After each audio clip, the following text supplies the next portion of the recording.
live from MMA Fighting Studios. This is Between the Links. And now, your host, Mike Head. The iconic voice of Esterlin welcomes you to a brand new edition of Between the Links here on MMAfighting.com, a special Tuesday edition because there's so much to discuss coming out of UFC 259 this past Saturday night in Las Vegas. We had 3 title fights, 2 of the champions retained. We have 1 new champion, and we all know what happened there. So let's talk about all of that and more. Of course, for those watching right now, we want you to get involved with the program. Give us your thoughts on the topics. Let us know how you score these rounds as we have ourselves a good old-fashioned BTL championship matchup. So let us introduce the players involved and get to our first topic. First, the challenger, the number 1 contender. He defeated a very game Alex K. Lee last week on the program to earn his opportunity from the Body Lock MMA. Mr. Matthew Wells, how are you, man? Welcome back. Thanks for having me back. I am well prepared for this matchup today, I believe, against the so-called champion. Just don't illegally knee me in the head, okay? And introducing the reigning, defending, undisputed BTL champ, back from a very busy trip in Las Vegas. Tremendous coverage as always. The host of the A-Side, the man with the sickest shirts in MMA media from MMAfighting.com, Jose Youngs. How are you, sir? What? Sorry, I was setting my fantasy basketball team, much to the as Casey Leiden suggested, I should probably do all this before, right when we get on air. So if you have any fantasy advice that you need, direct it all at Casey Leiden. He's the man to do it. But anyway, I'm glad to be here and actually defend my title. No 6 shirt today, just solid black. All my 6 shirts are in the wash. Fight weeks are a little longer.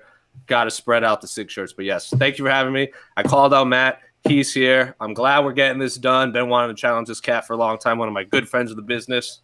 No illegal stuff. Just straight and narrow. We love it. Love the sportsmanship. This is good stuff. And let's get right into this. We'll start at the top of the bill. Round of applause for the sportsmanship. Let's start with the main event for the UFC light heavyweight title. Yan Blachowicz earns a 5-round unanimous decision to retain his title. He hands Israel Adesanya his first MMA loss. And this incredible run for the legendary Polish power, Yan Blachowicz, continues on. So, Jose, we're going to begin with you. What were your thoughts on Blachowicz's performance and also the scoring of the fight? Because all 3 judges gave Blachowicz 4 of the 5 rounds. 2 of them gave the champ 10-8 rounds in the 5th and final round. What did you think of the performance, the fight, and the scoring overall?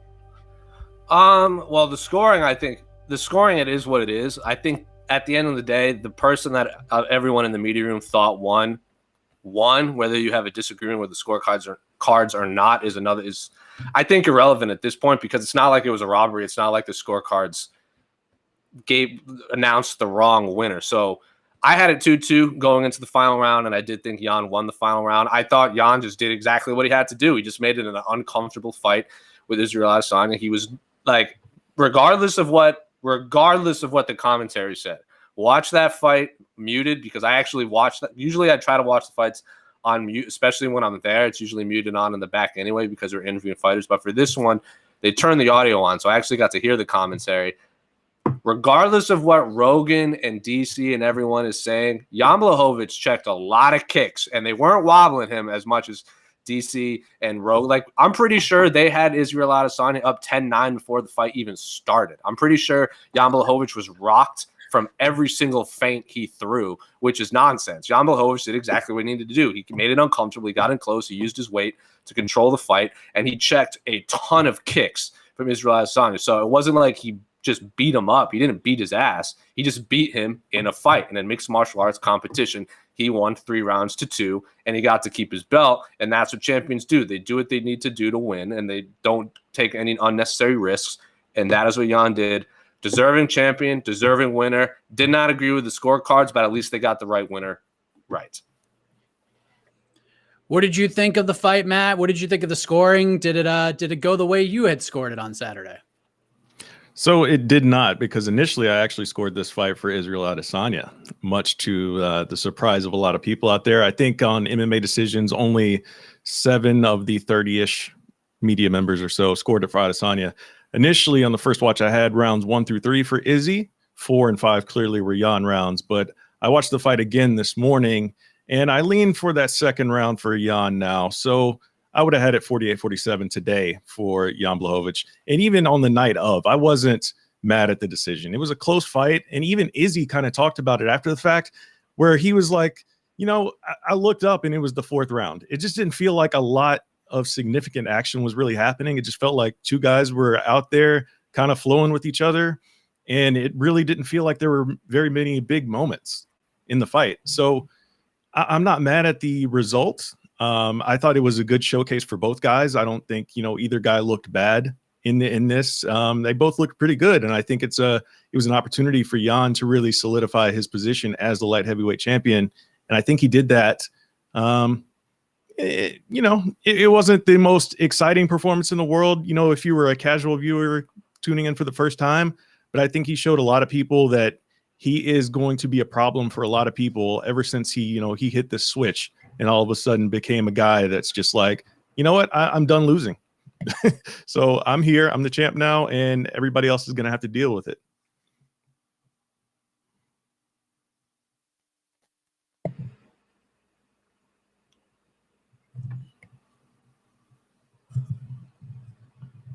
I can't hear Mike. This is the truck chiming in. Mr. Heck, can you turn your mic on? Excuse me. All Rookie mistake. Right. So I apologize for that. But to kind of build on what you just said, Matt, with Blachowicz fighting Adesanya, biggest name he's ever faced, maybe will ever face in his career at this point, looking at the structure of 205 right now. I thought the late round strategy, it was kind of what I was looking for early in the fight, but I thought in terms of getting the win and beating Adesanya, as you guys both alluded to, I thought he did everything right. He gets a huge win. And we talked last week about whether or not he would get that Adesanya rub in victory, Matt. Did he? Do you think his stock rose immensely coming out of Saturday night? Immensely? No. I think it's just like a steady rise, like your average, I guess, 10%, 5 to 10% jump on the stock market on the Monday morning, just a nice little increase. Wasn't anything astronomical like, a GME, but I think it was a good showcase overall, because he went out there and proved that a guy like Stylebender, who a lot of people thought was just going to go out there and style on him, myself included.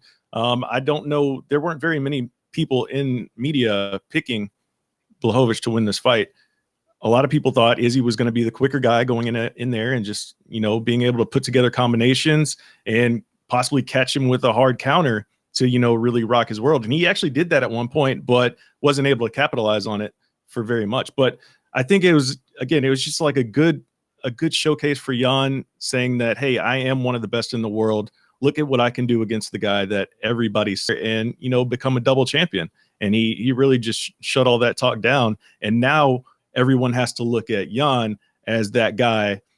Is he really going to hold on to this belt for a long time? With the impending matchup against Glover Teixeira, I can still see people picking Glover Teixeira. A lot of us just habitually pick against Jan Blachowicz, and I think a lot of that is due to his early stumbles in his UFC career.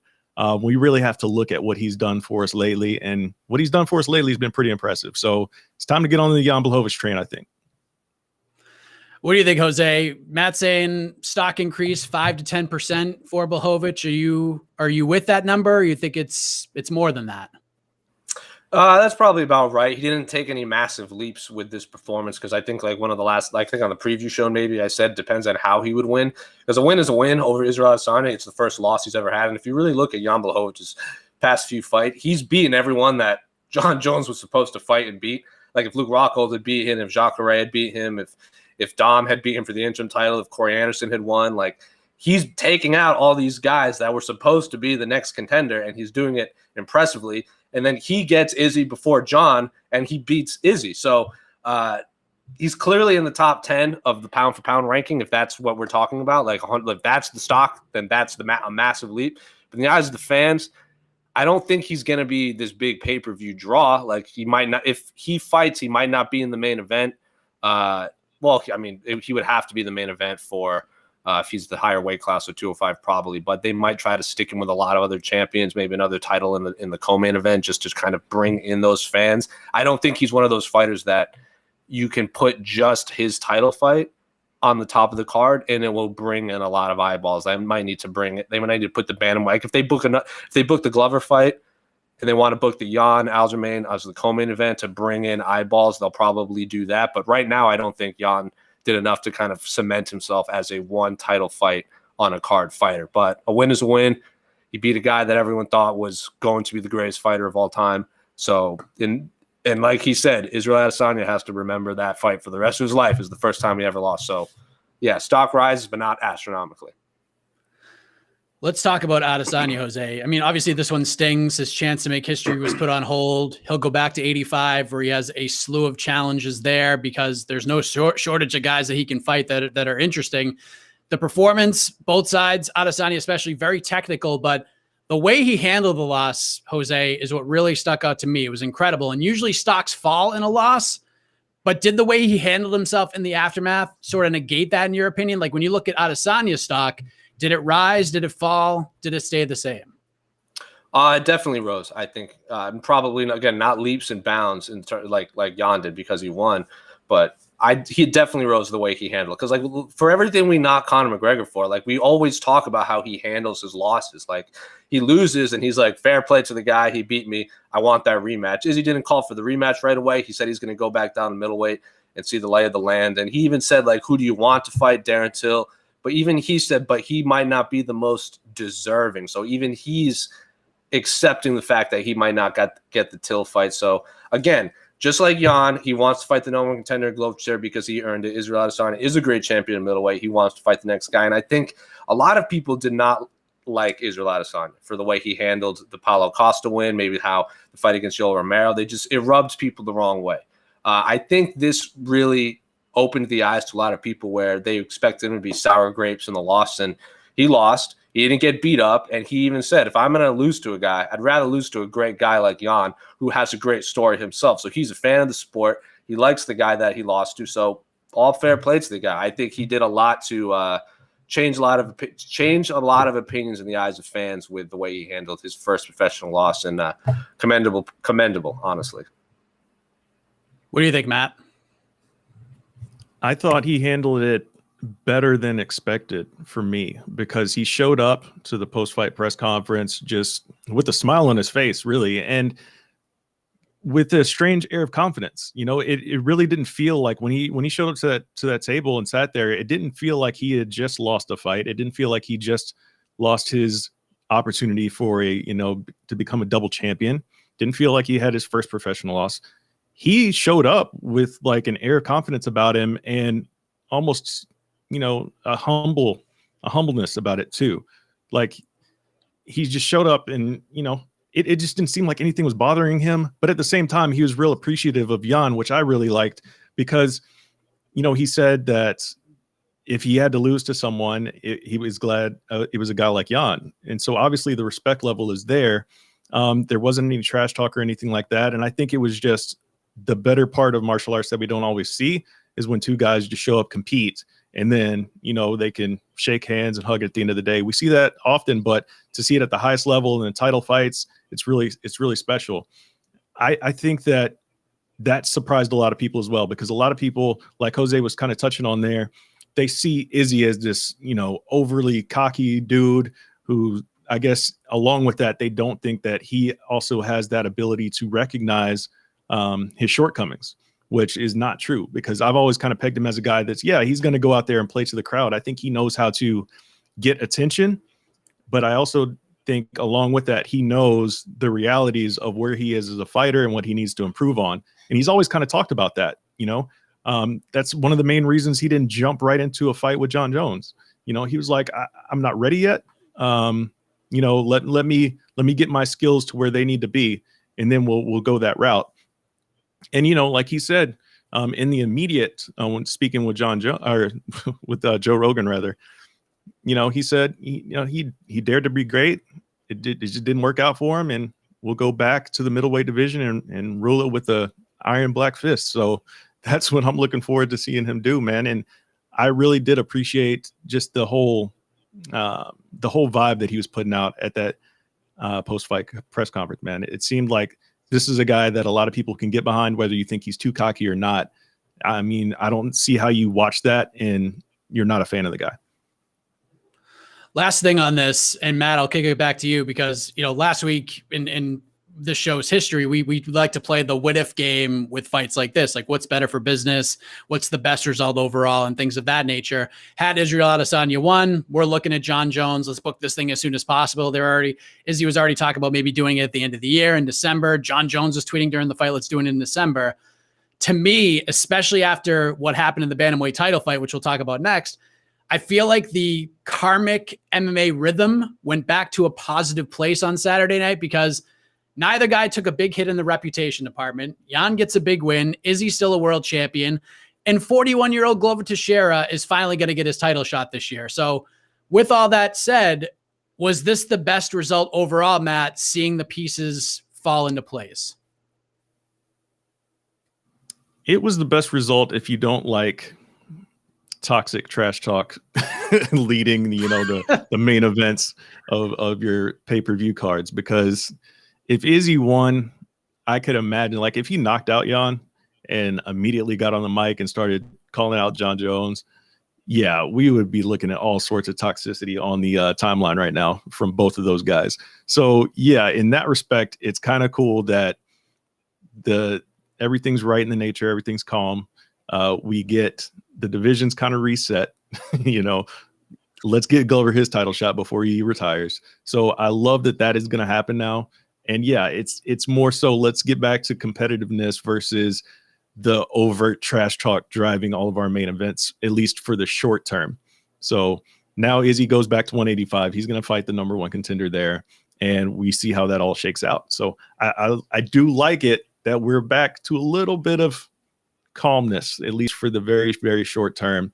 It will pick up though after I think Izzy goes and gets another title defense at 185. If that does happen, we can see him starting to slowly, ramp that stuff up again. Jose, we love fantasy matchmaking. Adesanya versus Jones was fun. Quarantine Adesanya likes to get after Jones and vice versa.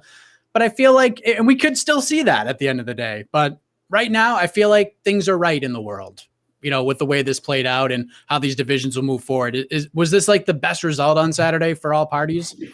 It's best in terms of the divisions, that's for sure, because now Izzy has to go defend his title in his division, and Glover finally gets the title shot he's been clamoring for since he lost to John Jones in Baltimore so many years ago. So it's best in terms of, and like I agree with what Matt said. Like there are certain things I don't like brought up in trash talk. Like some trash talk I get, it sells the fight.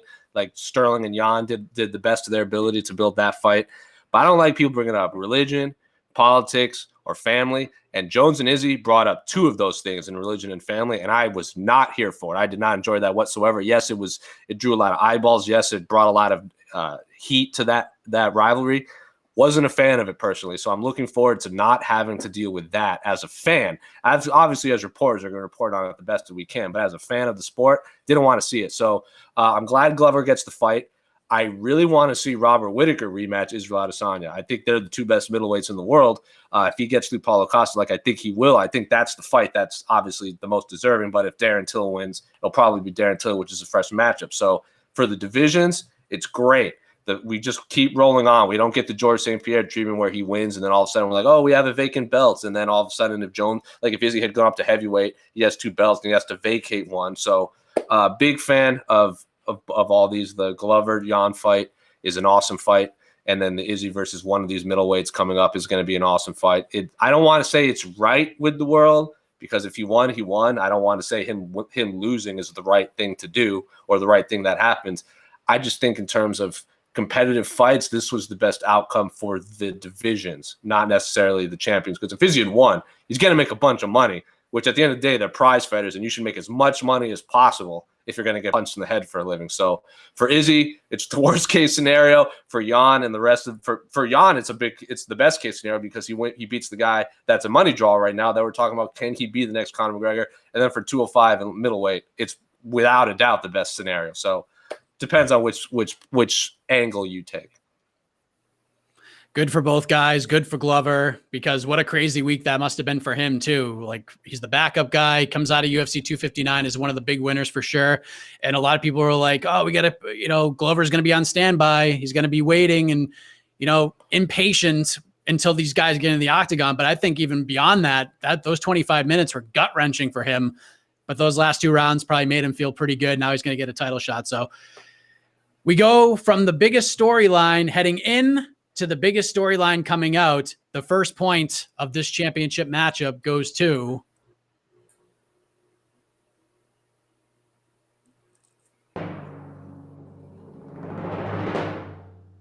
Jose Young's on the board. It's 1-0.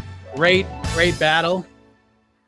And we still got 3 more questions at least to get to. So let's get to the biggest story coming out of Saturday night. We have a brand new UFC Bantamweight champion. It is Aljamain Sterling, and not in the way anybody imagined it would happen, because as everybody knows by now, late in the 4th round, Petr Yan drills Aljamain Sterling with an illegal knee, deemed intentional, and after several minutes of Aljamain Sterling trying to recover, not 1, but 2 check-ins with the doctor, it was deemed that Aljo could not continue. Yan was disqualified and lost the title. Matt, we're going to begin with you before we dissect this a little further.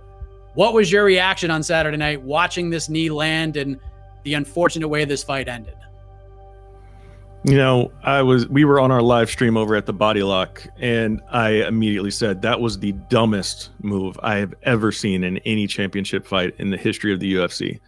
The way that he had Aljo framed down with his knee down on the canvas, waited a solid 7 seconds before throwing this knee, and then acted surprised.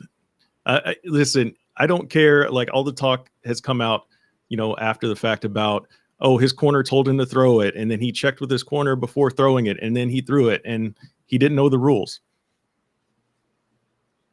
They're told the rules in the back. You're a professional fighter. You're a champion.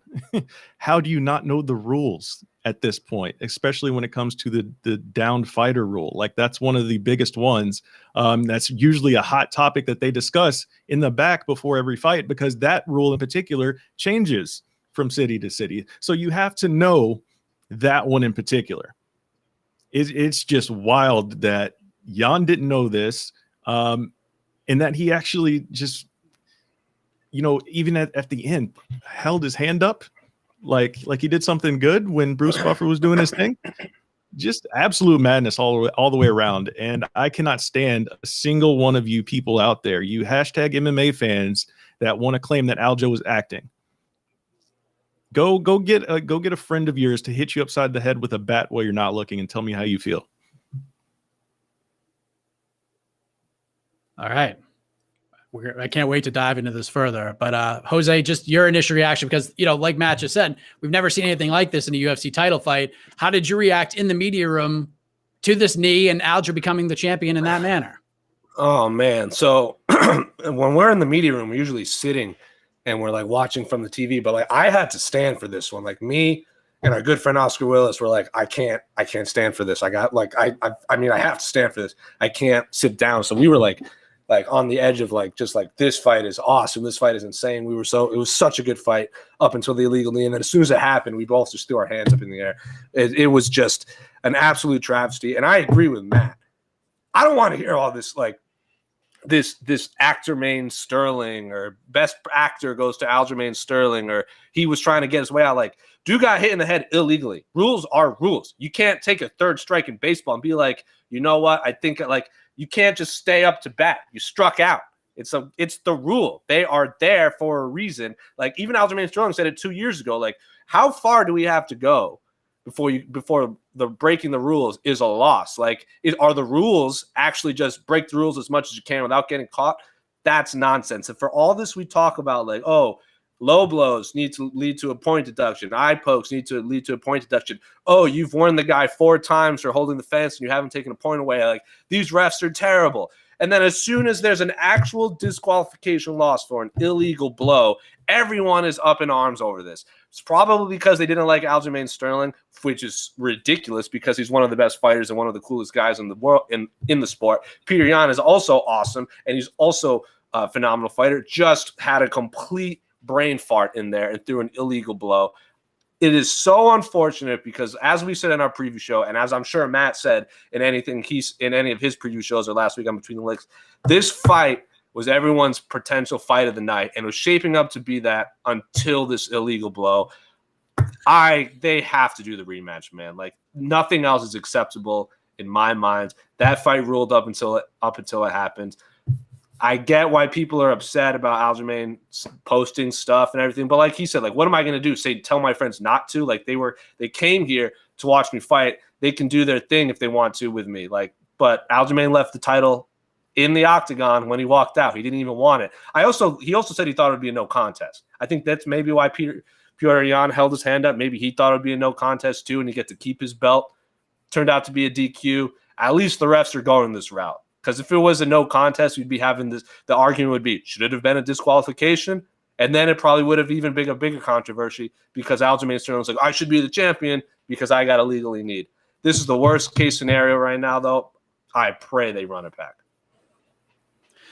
So there's a lot to unpack with this whole situation, and part of me just like, and it sucks going down this rabbit hole because it's dangerous territory. But I always think about, like, what if Aljo is okay? They would have probably taken 2 points away. And if Aljo won the 5th round, it would have been a draw. And this is a completely different conversation. So there is a lot to unpack with this whole thing. First of all, Jose, I want to talk about the aftermath because Sterling wins the title. He wasn't happy about it.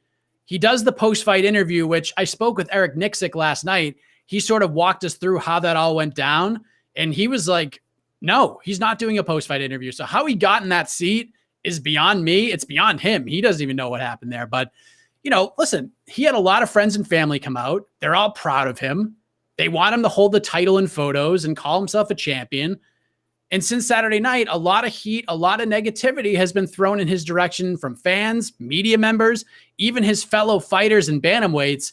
I'm just curious, like, outside of the whole actor main Sterling thing, just the overall thing with the photos and Merab posting photos, like, he's not posting photos with him carrying the title. Like, what have you made of this reaction and how a lot of people have, I guess, turned on Aljamain Sterling here for something that wasn't his fault?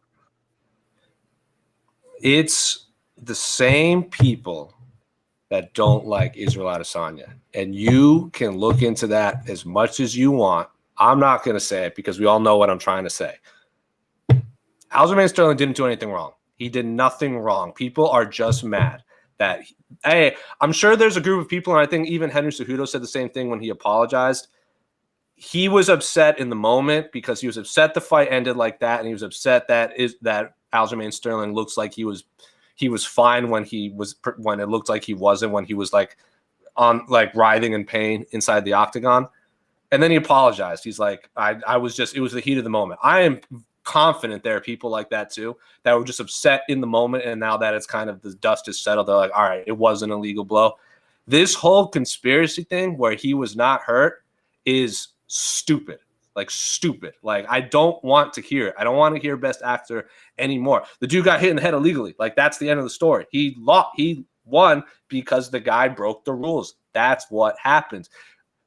You win a title fight, you get popped for steroids, you break the rules, that's a loss because you broke the rules. Like, Petr Yan didn't take steroids, but still lost because he broke the rules. So should it have been a no contest? No, it should have been a disqualification because Dems the rules. Like, that's it. The fan backlash is not surprising, though, because these are the same people that were like, oh, Anthony Smith should have taken the high road, but then people are arguing he shouldn't taken the high road. So no one's going to be happy across the board, but I'm pretty confident that people are mad that Aljamain Sterling won for a very specific reason, and it's the same people that hate Israel Adesanya for whatever reason.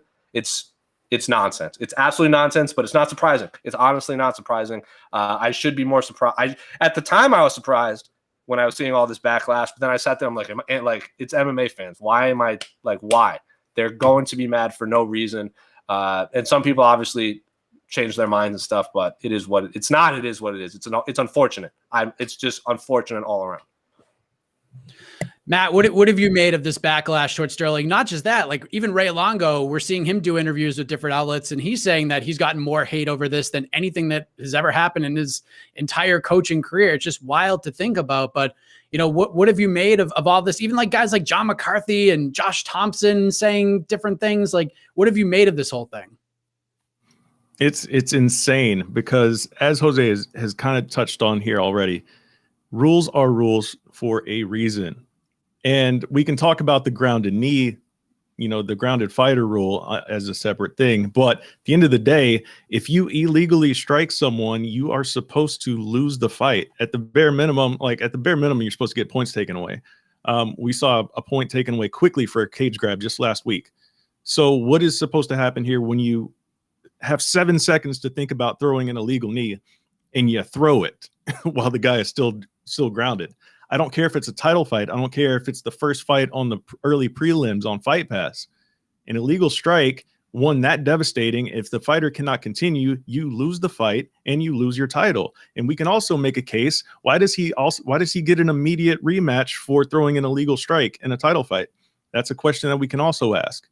But at the end of the day, you cannot fault Aljamain Sterling for being on the receiving end of someone breaking the rules. If that's the case, any champion or anyone that is losing a fight in a marquee spot, you know what? I'm just going to go ahead and just start kicking them in the junk repeatedly, just until I get that DQ. You know why? Because I won't lose my title, according to some of you hashtag MMA fans out there that don't believe that should be part of the rule set. No. That's just not how it works. If you do illegal things, you have to face the repercussions, including losing the fight and or losing your title, if that is what's on the line. So I don't fault Aljamain here. You shouldn't be going after his coaches, because what did his coaches do? They weren't out there saying, Aljo, stay down, take the title. We saw none of that. That was not the case. The doctor came in, Mark Smith handled this situation perfectly. If you go back and rewatch the clip at 41 seconds, right when Aljo's knee hits the ground, Mark Smith is right there. It says grounded and points. He's like grounded. 7 seconds later, Petr Yan throws the knee. And here we are, everybody just outraged at Aljamain Sterling for being on the receiving end of an illegal strike. Like, he didn't do anything wrong there. The only thing that you can fault Aljamain for is, I guess, just not being tough enough to take a knee that he didn't see to the side of the head. He said that on his YouTube video, that the reason why he didn't, respond as well to that is because he didn't see it coming. Like, he didn't have an opportunity to brace himself or kind of roll with it or anything like that. He did not see the knee. And you can watch the replay. His eyes are looking straight at the canvas because he's, in his mind, he's thinking, I'm in a safe spot here based on the grounded fighter rule. But no, Petr Yan doesn't know the rules, and he's a championship fighter. So sure, let's pass the blame on the guy who got kneed in the head. Doesn't make any sense. So I'm glad you said what you said to begin that statement, Matt, because there has been some debate on where this should all go. Like, it seems imminent that we're going to see the rematch. And right now, there's a glaring hole in May. There's nothing on the books for that pay-per-view. So I would assume that's what the UFC will try to target. If Aljo can be cleared, that seems like perfect world scenario, but who the hell knows what's going to happen. But there are some folks out there who think, you know what? Yan lost. He got DQ'd. He made a huge mistake.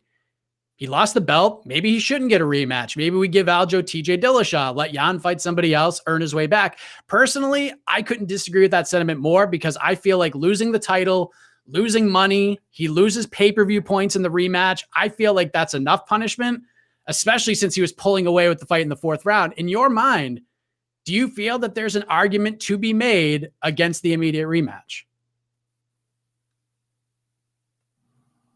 Is that for me first? Yeah, that's for you. I'm sorry. Okay. Yeah.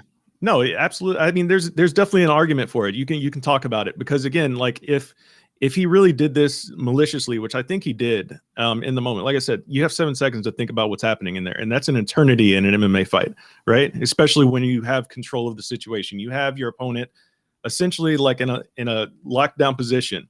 You have every opportunity to think about what you're doing there.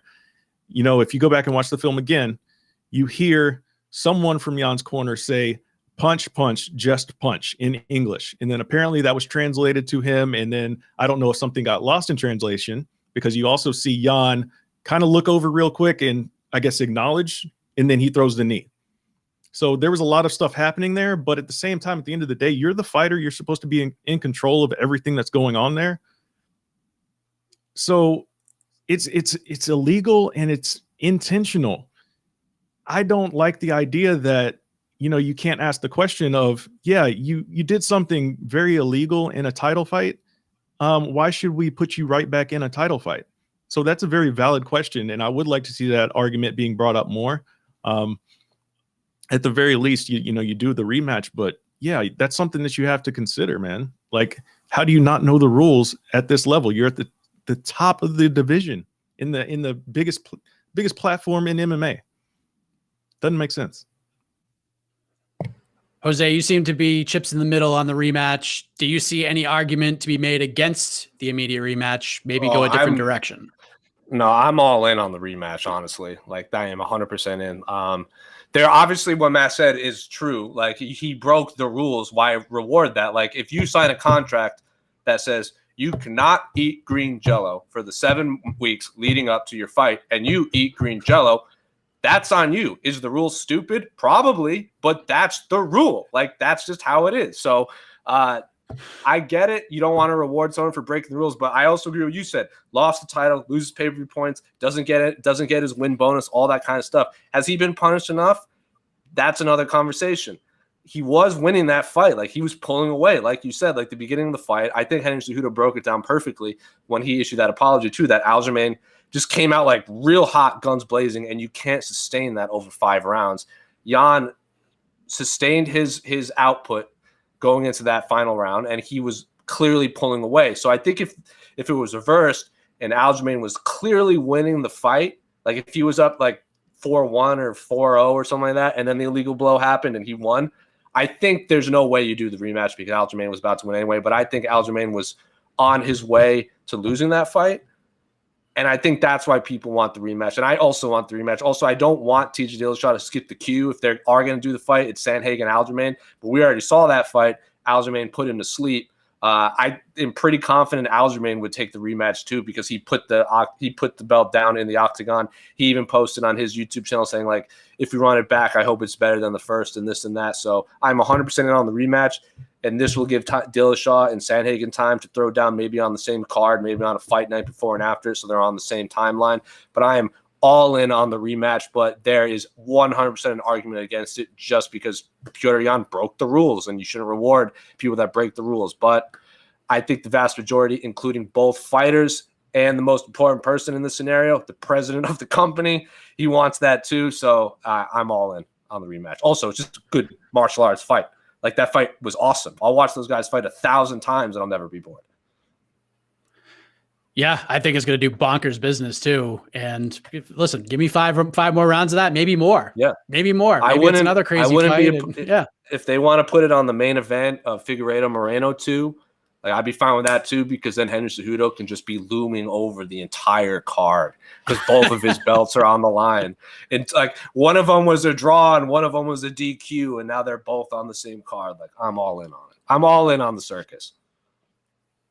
Well, we're going to talk about one more thing. One more dangerous thought that I've had with this whole thing is, like, sometimes when these things happen, we revert back to a time that had happened before and the result of that. Like, if John Jones didn't land that knee against Anthony Smith and Anthony Smith didn't continue, would we be getting the same backlash for Aljamain because he couldn't continue? Like, I kind of wish in a way that moment didn't happen because we have nothing else to look at. It would just be like, this is the first time, and we can move from there, be a different, look at history and MMA and these types of situations. So again, dangerous rabbit hole to go down. But the last thing I do want to discuss on this is the process and how this all went down. The knee lands Jose. Aljo's badly hurt. The referee's giving him time, calls the doctor in. Then the doctor leaves. Then the doctor comes back in, and the fight is stopped. It's a DQ. The title changes hands. This process seemed like it took forever to get to its conclusion. When it comes to, like, how it all went down, how we got from knee to new champion, how this is all handled on Saturday, how could this be done differently? Can it be done differently? I think it took a long time because, as we all know, when a fighter gets low blowed, eye poked, illegally hit, you get time. You get time. Like 5 minutes? They even put the clock up on the thing now. So Aljamain was going to take as much time as possible, and they brought in the doctor twice because when it's not a cut, it's not like a low blow. This is your brain that he's looking at. Like, they don't want him to go out there and take more brain damage. So I am not in favor of expediting the process whatsoever. I want all precautions. If that takes 10 minutes, 10 minutes it is. I want a guy to go out there 100%. I don't want them to say like, oh, it's 4 minutes and 55 seconds. We have 5 minutes. I didn't get to a decision, so the fight continues. No, I want them to be 100%. We all know. We want, like Casey Leiden has said it a few times, redundancy is at its best. If it takes 3 doctor checks, go for it. I want him to be 100%, and if it takes 3 doctor checks to decide that he's not 100%, so be it. Because I don't want a guy to get hurt just because a doctor rushes his job because they're running out of time. So did it take a long time? Yes. Was it the right decision? Yes. Did the doctor need to go in there twice? Yeah. If he needs to go in there a third time, I'm all in favor of it. Just as long as we get to the right decision and someone doesn't take unnecessary damage, I am in favor. I am all in on as long as it takes and as long as the doctor needs to be in there. Is it fun for the broadcast? No. But again, this is a guy's brain we're talking about. Right. And I'm with you on that. The fighter's health and safety comes first and foremost. Completely get that. So Matt, just kind of going back to the conversation with Eric Nixick's coming up this afternoon, you'll find it on our YouTube page, was really interesting. But one of the things he said was, once the doctor comes in, he felt like the doctor should make that decision right there and then. Like if he feels, if there's any doubt that this man shouldn't be able to continue, the doctor should just be like, not feeling it, fight's over, rather than delay the process. And that's fine to get to where we are. The other thing Eric said, which I thought was interesting, was the referee making a decision on the fly. Like in the NFL, if there's a call, if there's a flag, if there's a pass interference, if there's something that needs to be challenged, the referee makes a decision, then they can go to replay and, either keep the decision or change it based on what the referee ruled at that point in time. So I kind of thought that was interesting, and then you could build upon that using the replay. But with how this all played out, is there anything we could do differently here in your eyes? Did you feel like this was fine? The main thing I would do differently is take the responsibility of the decision away from the fighter in that moment, because you should not be asking a fighter, do you want to continue after you just got illegally struck in the head like that, upside the head with a knee? Like, we're talking about concussion. We're talking about concussion-like things here. We're not talking about you got kicked in the junk. Like, do you need 5 minutes? Like, only like how much that hurts you. Like, there's no real like measurement for that, right? So that's fine. But we're talking about you got kneed upside the head when you weren't looking, and you can't even stand right now. Like, we got people propping you up. You sit up and then you laid back down and said, no, it's better when I lay back down because like my world is still spinning right now. So you take that responsibility away from the fighter to make that decision. Like, especially if he's showing those sorts of reactions to everything that's going on. Do your thing as a doctor, assess the situation. If you think that fighter should not be continuing based on concussion-like symptoms, then yeah, call the fight. Call it. Don't let the fighter make that decision, because the fighter 9 times out of 10 is going to be like, I'm going to go on here. I'm fighting for victory here. I'm not going to just take the easy way out. And it disgusts me that so many people think that Aljo did that here. It's so disgusting. It just shows you the level of intelligence of the average MMA fan. I'm fully on board with take it out of the fighter's hands. Let the doctor make the decision. That's literally why you call the doctor in there, I would think, right? It's not, we're not, like Jose said, we're not assessing a cut. Like, is it too close to the eye? Will he be able to see? Is the swelling too big on this hematoma, like on the top of your forehead? Like, no, this is a concussion-like thing. The doctor is supposed to be the expert in that situation, the one that's thinking with a clear mind, with the medical, background and expertise. So that should be 100% the doctor's decision. In this case, I thought that they did handle it pretty good, though, in terms of length of time and everything like that. Mark Smith did a fantastic job. So all in all, I think it was handled pretty well. But in the future, that's how I would change it. It's a great point. We'll see how this wild story plays out. In my eyes, from a fan's perspective, I'm excited to see these guys run it back for potentially 5 more rounds now that they've been in there with each other for nearly 20 minutes. But we could talk about this for another 30 minutes. But we move ahead to the other storylines of UFC 259. The point for round 2 goes to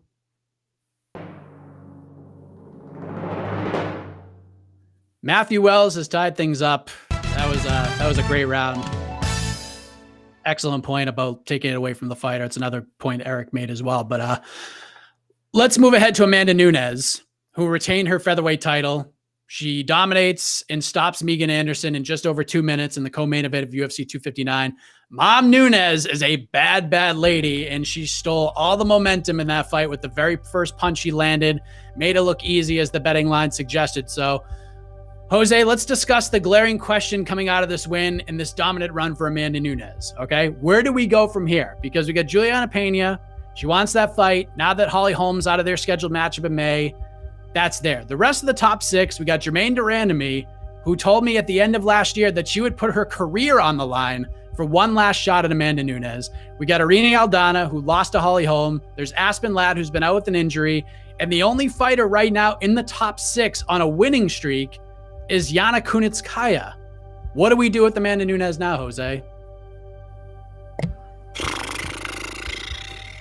I mean, as soon as Juliana Pena called her out on Fight Island, people were like roasting her and all this stuff, like, oh, you just lost to GDR and this, like, you're not going to get what you don't ask for. And at least she's making a fight with a man. Like, we're talking about this fight because, like what you just said, of the 3 title fights that happened on Saturday, very few were talking about Amanda Nunes. Like, if you look at our YouTube numbers, like Jan, Izzy, Dana, but the other Jan, they're all getting these big numbers in terms of views. And Amanda was getting good numbers for a champion, but it's not that she wasn't this big draw on Saturday. And that's probably because everyone just expected her to run through Megan Anderson. There was no heat. There was no storyline other than, the storyline was Amanda Nunes just had her first daughter and she didn't have it. She's a new mom and she's fighting. That was the story. At least Juliana Pena is bringing some heat to this fight. Because against Holly Holm, there was no heat. Against GDR, there was no heat. Raquel Pennington. Like, the Cyborg fight was interesting because it was champ versus champ. Amanda Nunes had the Ronda Rousey story for UFC 207. Oh, UFC 200, she's fighting for the title against Miesha Tate. There's no, like, we talk about what makes a good, like, what it makes this big champion. And you need a dance partner. You need a big dance partner. Like, Anderson needed Chael. Like, Jan and Aljo would now be tied together. Like, TJ Dillashaw needed Cody Garbrandt and vice versa. Henry Cejudo and Colby Covington kind of made it their own shtick that you're captivated by their character. Amanda Nunes is not that. She's just a really high-level fighter, and she needs someone to bring the eyeballs because she's not that type of fighter. Demetrius Johnson probably needed that, and it should have been that with Henry Cejudo if we got the third fight. It just didn't happen. I am all for the Juliana Pena fight because, A, it's a fresh matchup. I think Juliana Pena probably should have fought for the title. If Ronda Rousey didn't return at UFC 207, it probably would have been Amanda Nunes, Juliana Pena right away because she was the next in line. But obviously, Ronda skipped the queue, which is more than fair because she was the OG of that division. And then Juliana kind of got strong-armed into a fight against Valentina. These are her words, not mine. And she lost to Valentina, and then she had her daughter. She got hurt, blah, blah, blah. I'm all in on this fight. It's fresh. There's a rivalry. There's a story. She's going to talk a lot of greasiness. Whether you like it or not is another conversation we can have later on. I'm for it. I also just want a fresh matchup. I don't want a third GDR fight. Do I want it as a fight fan? Yes, because that's a fun fight. But the UFC is not going to do that. I think it's ridiculous that they did the Holly Holm Irene Adane fight on Fight Island. Irene Adane should have just got the title fight anyway instead of fight Holly Holm. I don't think Juliana Pena should have been matched up with Holly Holm either. Just give her the fight. Just give her a fresh fight. Like, we're giving what? Like, people are fighting off of one win, one loss. Like, Alexander Gustafsson lost to Rumble Johnson and then still got a title fight after Rumble Johnson lost to DC. So just make the Juliana Pena fight. It's a fun fight, and Amanda Nunes finally gets a verbal sparring partner. I knew Casey was going to put that on because he's on Team Pena as well. Matt, are you on Team Venezuelan Vixen at this point, or is there something else sticks out? Because Jose makes a great point about the foil. Chris Cyborg would have been like the perfect one, but obviously the relationship between Chris Cyborg and the UFC fell apart. Chris Cyborg's in Bellator now, so now we're not going to see it, and if we do, it won't be for a long time. But at this point, 2021, what do we do with Amanda Nunes now? No, Chris Cyborg would absolutely be the correct answer if, all things were possible, but it's not. We live in a world of, UFC fighters got to fight UFC fighters. So yeah, Juliana is the way to go, I think, because, she was set up for that Holly Holm matchup, and obviously the winner of that was going to get the next crack at Amanda. So she kind of wins by default here. And I think that, yeah, go ahead and give her title shot. The thing with Juliana Pena, though, she says some things that confuses me. Like, she said Amanda was ducking her. No, like you lost twice. In both times, you probably would have had the title shot after those wins. So I don't know how you can duck someone after you lose your opportunity to set up yourself for a title fight, which is very strange. And then in a recent interview she did, when she talked about, having this fight take place on Mother's Day, she also said, let's have it take place on ABC. Like, why would you not call for this to be on a pay-per-view? Does not make sense to me. That she just says some strange things at times. But I think that she is in the rightful spot for this title shot. A win over Sarah McMahon is no thing to just kind of scoff at. Choking her out's a pretty big thing. So, yeah, she's fought better competition than Yana Kunitskaya, I believe, recently and even just throughout her career. So I think she is the best stylistic matchup for Amanda Nunes. Not saying that means she's going to win or anything, but I think she will provide a different dynamic than what we've seen against Amanda Nunes opponents as of late. Mostly just strikers, which has been one of her talking points.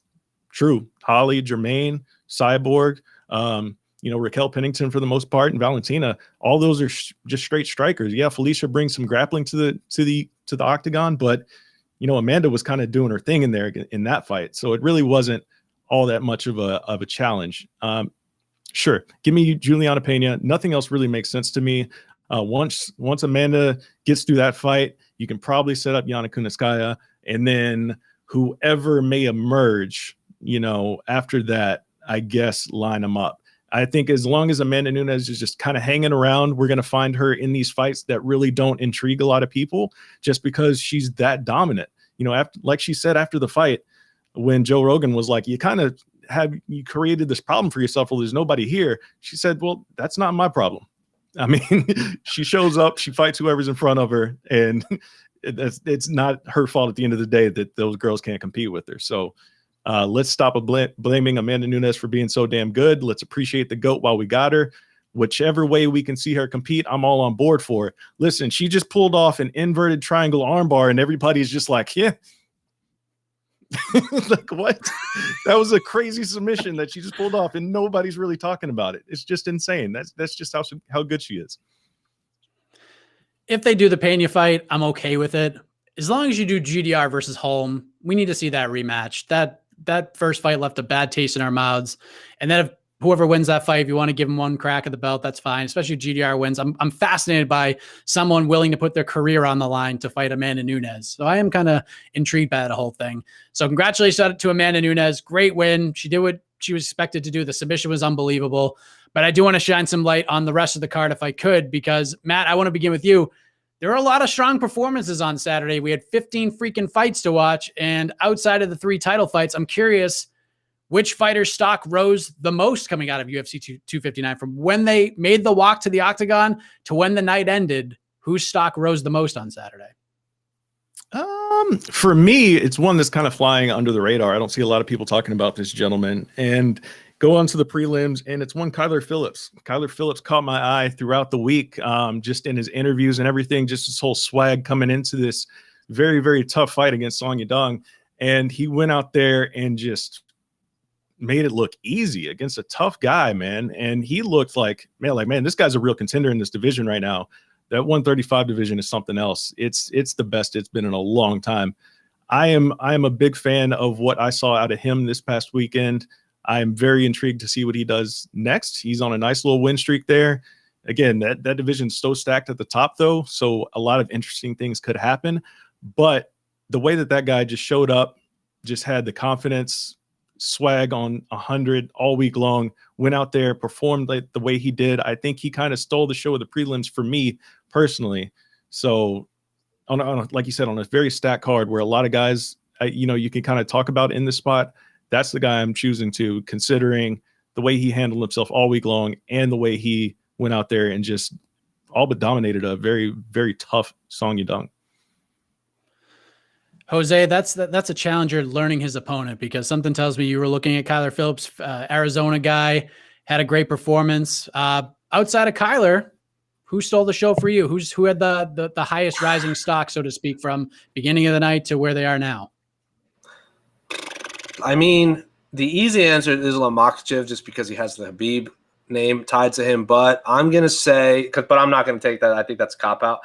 I'm going to do two just because they fought back-to-back, both in the same weight class. Askar Askarov and Kai Kara-France really impressed me, especially because let's not forget, Kai Kara-France coming off that loss, a submission loss to Brandon Royval. Yeah, he did get rocked before that, but gets a submission loss to Brandon Royval on Fight Island, and then has to go in there and fight a monster of a black belt, Enrico Bontarin, and not only survives like a super gnarly neck crank, but he goes in there and knocks him out. Oh, let's just not forget that he just his partner just, or his wife, girlfriend, fiance, I don't know exactly their relationship, just had their first kid. He's now a dad, and now he has to go back and go through that whole quarantine thing. So he's a new dad who can't go hold his kid for a long time, but he also gets to go back with a performance bonus and a win bonus. So all in all, not a bad day for Kai Kara-France. And Askar Askarov, anytime you 30-26 a fighter of Joseph Benavidez' caliber, how can you not be impressed? I mean, what he needed to do is, because if Joseph Benavidez won, even he himself said, probably not going to get a title fight anytime soon, if ever again.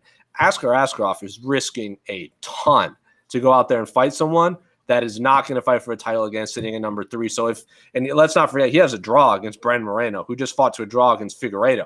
So if we're talking about who deserves and who doesn't deserve fights, Askar Askarov is the next contender at flyweight. Yes, I get the Cody Garbrandt and Cejudo ghosts are looming over the 125-pound division, but if those are out of the picture, it's Figueiredo / Moreno versus Askar Askarov. So two flyweights, really. Yes, Askar Askarov missed weight, so it's technically catch weight, but both of those men were very impressive in their fights, and I think they stole the show on the prelims, in my mind.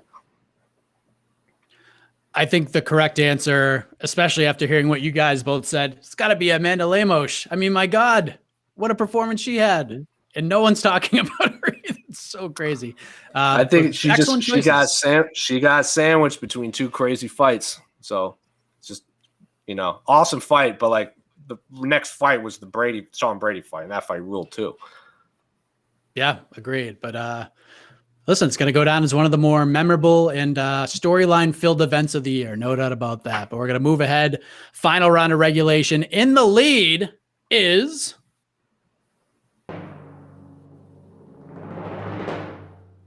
the challenger. Matthew Wells is up 2-1. It's okay. We all know Cowboy fans can't keep a lead, and us Red Sox fans love being behind and going into the final round. I mean, you're not wrong. You're not wrong. I can't argue with that. You guys have watched this show. All right, UFC 259 obviously was loaded up. It's tough for events sometimes to lead into big cards like that, as well as follow up big cards like that, but somebody's got to do it. UFC Vegas 21 goes down this Saturday. As of now, we got 13 fights on the bill, headlined by Leon Edwards versus Belal Muhammad. We're going to get into that fight in a minute, gentlemen. But Matt, I want to begin with you. When you look at this card as a whole, especially coming out of UFC 259, how would you gauge your excitement level? Pretty excited personally, because I love this main event. I'm very excited to see Leon Edwards return to action. It's been way too long for reasons outside of his control. And, not just him on his side, but also on his opponent's side. The UFC got married to this matchup against Chimaev for whatever reason, and it really sucks that it sidelined not only him, but also Chimaev for that long. But on the other side, he's fighting Belal Muhammad, who's a guy who's just been so good for so long, and he seems like he's hitting his stride.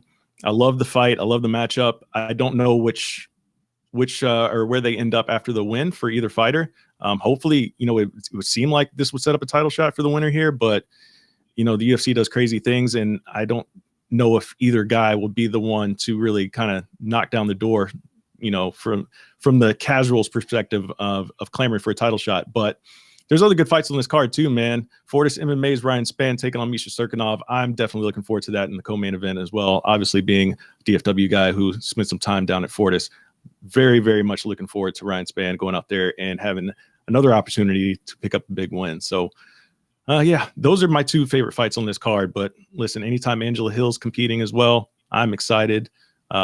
Same with Eric Anders and Darren Stewart. That's a fantastic fight too, man. So a lot of good fights on this card. Coming off the heels of a fantastic pay-per-view, this is a damn good fight night card.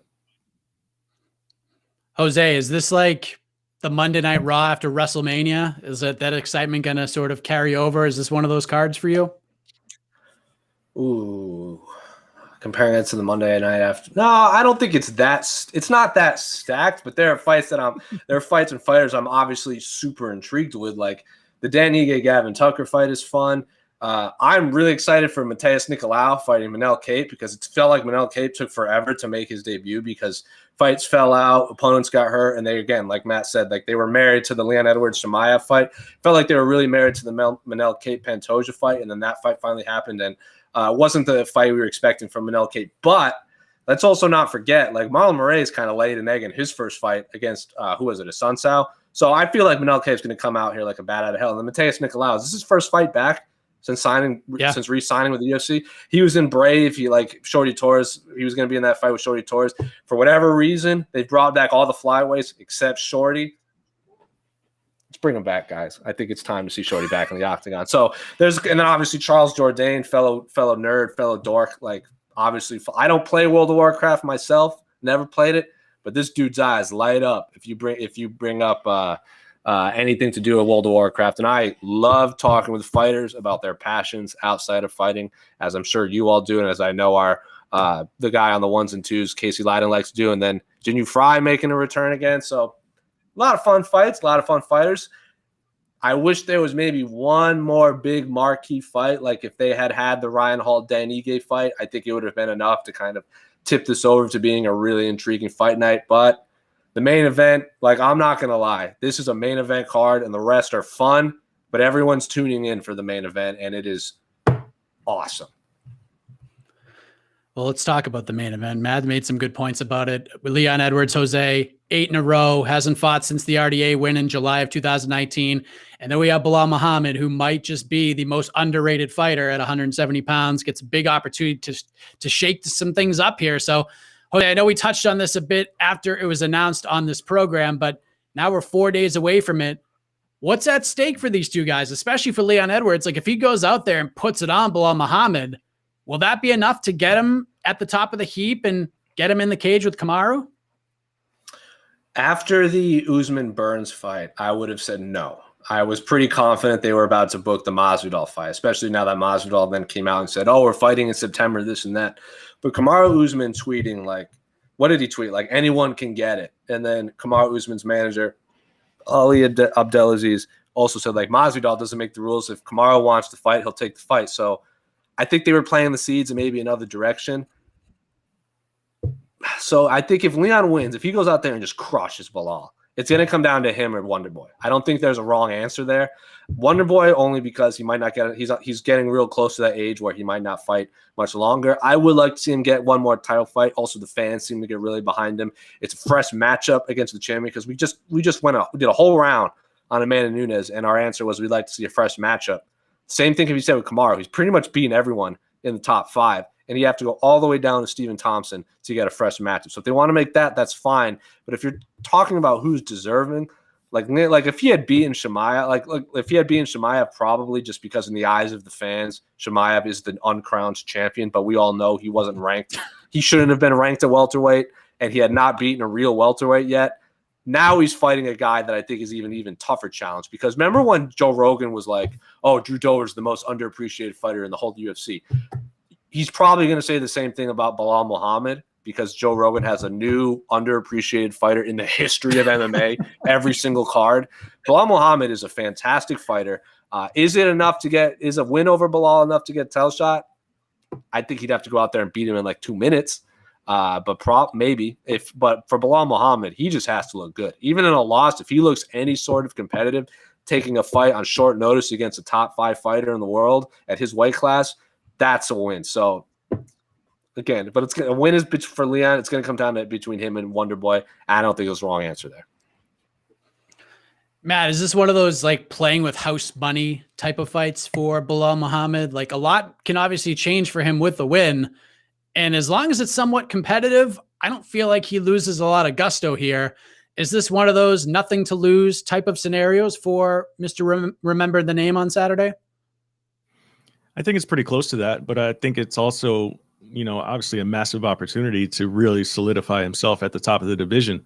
But if he does lose in this spot, yeah, it doesn't hurt his stock too much because he's ranked 13th. A lot of people think that this is a huge jump for him coming in already against Leon Edwards. So, yeah, it is pretty much a house money type of situation for him. And that's partially why we also don't think that if Leon gets a win over him, that he won't get set up for a title shot. I will agree with Jose that, yeah, you should absolutely do Stephen Wonderboy Thompson against Kamaru Usman next because of the fresh matchup and age and all that stuff like that considered. Stylistic matchup as well. We haven't seen Kamaru fight someone as dynamic on the feet like that recently. So that is a huge opportunity to go ahead and just make that. Let Leon and Belal obviously settle things this weekend coming up. And we can see how that plays out, because if Leon does what most people think Leon will do, which is, win a 5-round decision where he's just piecing Belal up over the course of 25 minutes and he's not doing anything particularly spectacular, that's not going to get a lot of people excited. Whereas you have Stephen Thompson on the other side, who's just an easy sell. You just mention his name and everybody's just on board with it. So I think that unless if Leon does just absolutely spark him in the first round, which I don't see happening, I think Belal's way too good for that to happen. I think we're going to be looking at Leon sitting on the sidelines after this one for a while if he does win, and potentially having to take another fight, depending on how long they're going to wait before they book Usman and Thompson. So it's going to be a harder battle for Leon to make his case, and Belal is really just free rolling at this point. He can go out there and make a good showing of himself, even in a loss, similar to how Izzy did this past weekend. He lost the fight, but didn't lose stock very much. So it's a hell of an opportunity for Belal to really not only just make everybody remember the name, but also have an opportunity to go get a big win. Busy month for the UFC. We got 2 more fight nights. We got another pay-per-view coming up on the 27th, 2 more title fights, a lot of face punching in our futures as we turn to spring. And here in Massachusetts, we look forward to that. But as far as this matchup goes, the point for round 4 goes to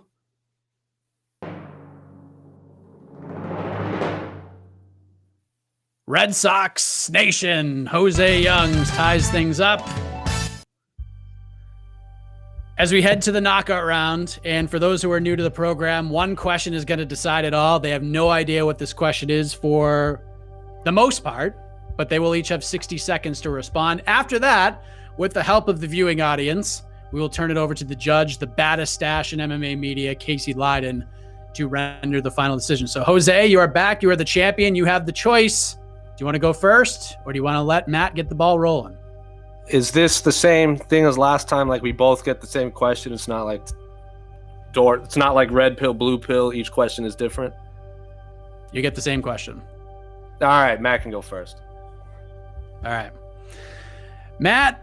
So we had one of those red door, blue door questions last week. We had a choice of 2. We went a different direction. So we're actually going to hit the one we did not discuss last week, the golden trifecta question. So a couple of weeks ago, we had 2 title fights announced for UFC 261 in April, and we had a title fight announced for June. So we got Valentina Shevchenko versus Jessica Andrade for the women's flyweight title. Zhang Weili returns for the first time since the epic battle against Joanna Jędrzejczyk. She defends against Rose Namajunas. And in June, we got the rematch for the men's flyweight title between Davison Figueiredo and Brandon Moreno. So Matthew Wells, I ask you, which one of these 3 title fights interests you the most and why? So we're going to put 1 minute on the clock. Most interesting of these 3 title fights that were announced a couple weeks ago. Your time starts now. For me, I'm going with the strawweight title fight, Weili Zhang and Rose Namajunas. That is just a fantastic fight. Who knows what can happen in this one? It could go either way. I love the stylistic clash in this fight, and it makes it's just the best fight that can possibly happen in this division, where you have some contenders emerging slowly but surely. You also have Tatiana Suarez sitting on the wings, ready to come back at any moment. So this really sets the tone for the division in the near future. I love this fight. I love all 3 of them, but this one in particular, let's see if Weili Zhang can hold down the title for China and continue to rep that flag and, keep the UFC in tune to that side of the globe over there as well. Just the best matchup all around, like I said, stylistically, for what it means for the future of the division and all that good stuff. I think that's also going to be the most entertaining fight, even though the flyweight title fight was one of the best fights of the year last year in that draw. So there we go. We heard from the challenger. All right, Jose, same question. We got Shevchenko Andrade, Weili Namajunas, Figgy Moreno 2. Which one of these 3 title fights is the most interesting and why? Your 1 minute starts now. I'm also going to say the strawweight title because Zhang Weili first, hasn't fought since last March. And in the fight of the year, I actually liked Figueiredo Moreno a little better, but it's like there's no wrong answer there. But what was the big narrative we talked about when Rose beat Jessica Andrade on Fight Island, their rematch? That was the big octagon. And now we're all like, well, if it was the small octagon, Rose wouldn't have been able to keep away, and Andrade could have gotten close and used her power and grappling and just hit and have a better chance of catching her. We saw that with Izzy and Yan, where Yan could grab him and control him. Zhang Weili hits like a truck. So if this fight is inside a small octagon, I am so ready for this fight. That is if it's in Las Vegas. If it's in Houston or Dallas or somewhere in Texas and Matt gets to go and I'm there in Texas with him and we get it in the big octagon, it might be a different story because Rose gets more time to go for 5 rounds in a bigger cage. But I am 100% in favor of Zhang Weili versus Rose Namajunas. Oh, man. We have 2 guys pick the same fight for different reasons. It's going to make things interesting. So we'll let the comments, the viewers chime in with their votes while we do that. We got this show, A-Side, coming up tomorrow with a very special guest. We'll let Jose reveal that coming up a little bit later on in the program once we announce the winner. What the Heck is moving to Thursday. This day has been bananas. I will not have a voice by the end of this day. I can tell you that right now because I have so many interviews lined up. More tomorrow. I've actually just texted with Sean Brady, so we'll hear from him as well. And then, of course, we get your preview show on Friday for UFC Vegas 21. We'll have the pre-fight show, the Q&A, and then post-fight show, all that good stuff as well. Virtual Media Day. So we get a busy week for you here on MMAfighting.com. With that being said, we turn it on over to the baddest stash at MMA Media, the judge, the jury, the executive producer, Casey Leydon. Who gets the strap, my man?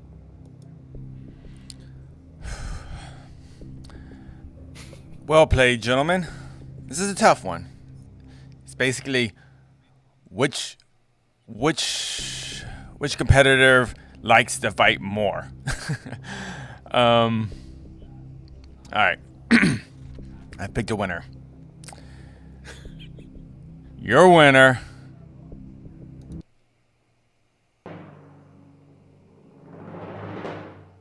and still Jose Youngs.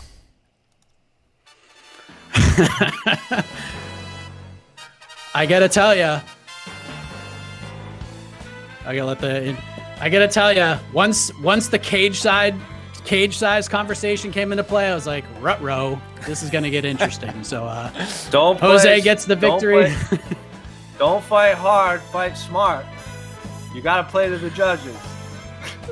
Man, that's what being on the show multiple times will do for you. Size matters. Man. All right. Well, Jose gets the victory. And with that, you get 30 seconds to talk about whatever you want to talk about, good, bad, and different. MMA, the A-Side, guest reveal, whatever you want to talk about, my man. The floor is yours. Yeah, I'll reveal the guests at the end. But let's again, we're going to talk about the rules being broken. You break the rules, you get punished. I don't want to hear any of this, Aljamain should have stayed in the fight for the betterment of martial arts and this, that. No. Petr Yan broke the rules. And throw Matt Wells up on the screen with me for a second because I want to get his reaction to this too, at least so I can see it. When someone breaks the rules, like when an NFL receiver catches the ball near the end zone and falls down and it touches the floor and it pops out and he's like, that was a catch. But what do the rules say? Nope. Incomplete pass for Dez Bryant. Green Bay Packers win. Them's the rules. You can't argue with the rules. You can argue with it until you're black and blue 10 years later.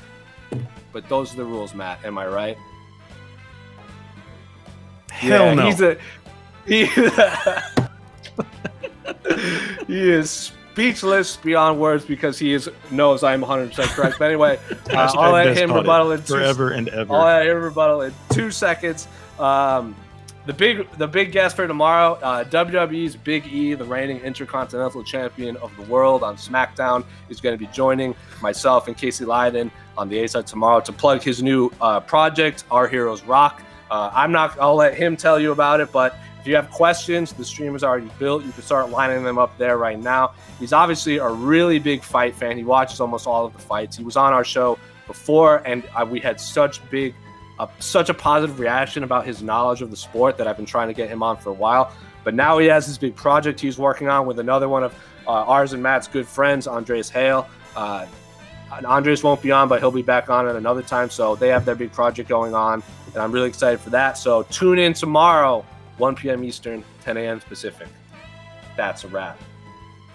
There you go. Matt, a tremendous guest. This will not be the last time we see you, I'm sure. Any thoughts on Mr. Leiden's decision here? I mean, listen, I've lost in life. It's not the first time. I've lost in other sports. I've lost in other competitions. Sorry. I dipped into my Israel Adesanya bag there for a second. But I respect it. I respect the judges, Don't want to upset them too much because I will return. I will be back. Well said. Well, that'll do it for the show this week, ladies and gentlemen. Thank you so much for watching. Back next Thursday to do it all over again. Things go back to normal. Hopefully we don't have any wild and crazy antics to discuss on the program, but I'm sure we will.